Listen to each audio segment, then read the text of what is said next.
Cinema প্রেমিক যারা আছে তাদের বিষয়ে জানতে চাই যে কিরকম পরিস্থিতি, ভিড় কেমন আছে সাদাত রিফাত? রীতি মাহমুদ, আপনারা জানেন যে ঈদের দিন থেকে আমরা আপনাদেরকে রাজধানীর বিভিন্ন সিনেমা হলের যে সিনেমা দেখার জন্য দর্শক যে উপচে পড়া ভিড় বা সিনেমা দেখার জন্য দর্শকদের যে আগ্রহ, সেই বিষয়টি কিন্তু আমরা আপনাদেরকে দেখাচ্ছিলাম। সেই ধারাবাহিকতা আজকে আমরা আছি রাজধানী স্কেচ টাওয়ারে। সেখানে বসুন্ধরা সিনেপ্লেক্সের যে শাখাটি রয়েছে সেখানে কিন্তু দর্শকদের উপচে পড়া ভিড় সেই দুপুর থেকে আমরা দেখছি। এবং আমরা খবর নিয়ে যেটি জানতে পেরেছি সে সকালে যে শোগুলো ছিল সেগুলো কিন্তু হাউসফুল ছিল এবং দর্শকদের উপচে পড়া ভিড় আমরা দেখেছি। কিছুক্ষণ আগে এই স্টার সিনেপ্লেক্সের এই শাখাটিতে তাণ্ডবের একটি শো শেষ হয়েছে এবং সেখানে দর্শকরা তাণ্ডব দেখে বেরোচ্ছে। এবং আমার সাথে কিছু দর্শক আছে, আমরা তাদের সাথে কথা বলবো, জানবার চেষ্টা করবো ঈদের যে সিনেমা মুক্তির যে সিনেমাগুলো নিয়ে তাদের যে আগ্রহ সেটি নিয়ে জানতে হবে, তারা কোন সিনেমা দেখেছেন এবং তারা কি বলবেন।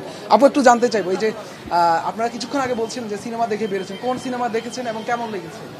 আমরা তাণ্ডব দেখলাম, অনেকই মজা হয়েছে, মাশাআল্লাহ অনেক সুন্দর হয়েছে। সাকিবের প্রত্যেকটা ছবি, তুফান থেকে শুরু করে বরবাদ, তারপরে আজকে তাণ্ডব দেখলাম, সেই অ্যান্টিব্যাকটেরিয়াল অ্যাডিটিভ যুক্ত সেরা ওয়াটার ট্যাঙ্ক বিশুদ্ধ পানিতে ব্যাকটেরিয়া জন্মাতে দেয় না। মানে কিছু বলার নাই আসলে, এত সুন্দর ছবি বাংলাদেশে। আর তাণ্ডব মানে আমরা 12টা থেকে আমরা ট্রাই করছি ঈদের দিন থেকে যে টিকিট যেদিন পাবো এদিন উই উইল নট মিস। না, নট গোনা মিস। ও রাত 12টার সময় টিকিট পাইছে, আমাদেরকে রাত 1টার সময় জানাইছে, সবচেয়ে বেশি হেল্প করছে। আসো দর্শকরা যেমনটি বলছিলেন তাদের মাঝে কিন্তু উচ্ছ্বাস উন্মোদন আমরা দেখছি এবং তারা বলছেন যে টিকিট পেতে আসলে তাদের যে বেগ পোহাতে হয়েছে সেটি কিন্তু আমরা শুরু থেকে দেখেছি, কেননা আসলে প্রত্যেকটি শোই কিন্তু হাউসফুল যাচ্ছে। আমরা আরও কিছু দর্শকের সাথে একটু কথা বলার চেষ্টা করব, তারা আসলে কিছুক্ষণ আগে যে একটি শো শেষ হয়েছে তাণ্ডব সিনেমার, তারা সেটি দেখে বেরিয়েছেন। এই যে পুরো পরিবার নিয়ে আপনারা এসেছেন, ঈদের আনন্দ সেটি ভাগাভাগি করছেন এবং সিনেমা দেখছেন, কি বলবেন, কেমন লাগছে? জি, খুব ভালো লেগেছে আমাদের।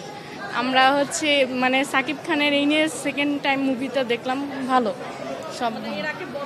বরবাদ এরপরে তাণ্ডব দেখলাম, মানে দুইটাই অনেক ভালো ছিল। আর এটা আসলে অনেক ভালো একটা মুভি মানে একদম পরিবারের সবচেয়ে ছোট সদস্য, তোমার কেমন লেগেছে? এই যে আমার আলহামদুলিল্লাহ ভালো লেগেছে। আমাদের এই স্টেপটা আরো বেশি ভালো লেগেছে।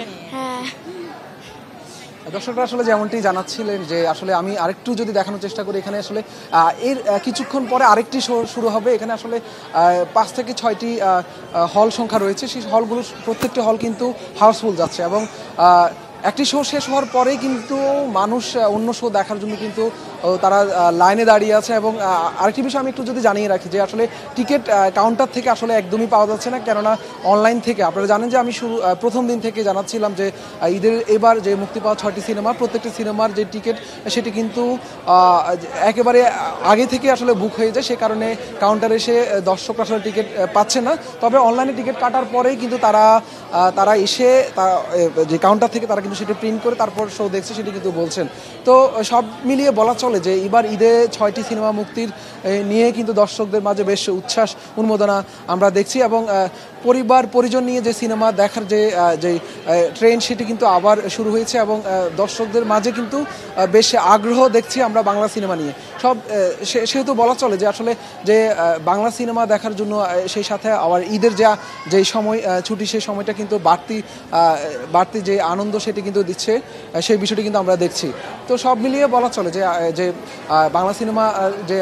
বাংলা সিনেমা দেখার জন্য দর্শকদের যে আগ্রহ সেটি একদম ঈদের দিন থেকে কিন্তু আমরা দেখেছি এবং আজকে চতুর্থ দিনেও কিন্তু সেটি অব্যাহত আছে। তো রাজধানীর স্কেচ টাওয়ারের যে সিনেপ্লেক্সের শাখা আছে সেখান থেকে আমার কাছে এই ছিল সবশেষ। পরবর্তীতে আরও কোনো আপডেট থাকলে আপনাদেরকে জানানোর চেষ্টা করব।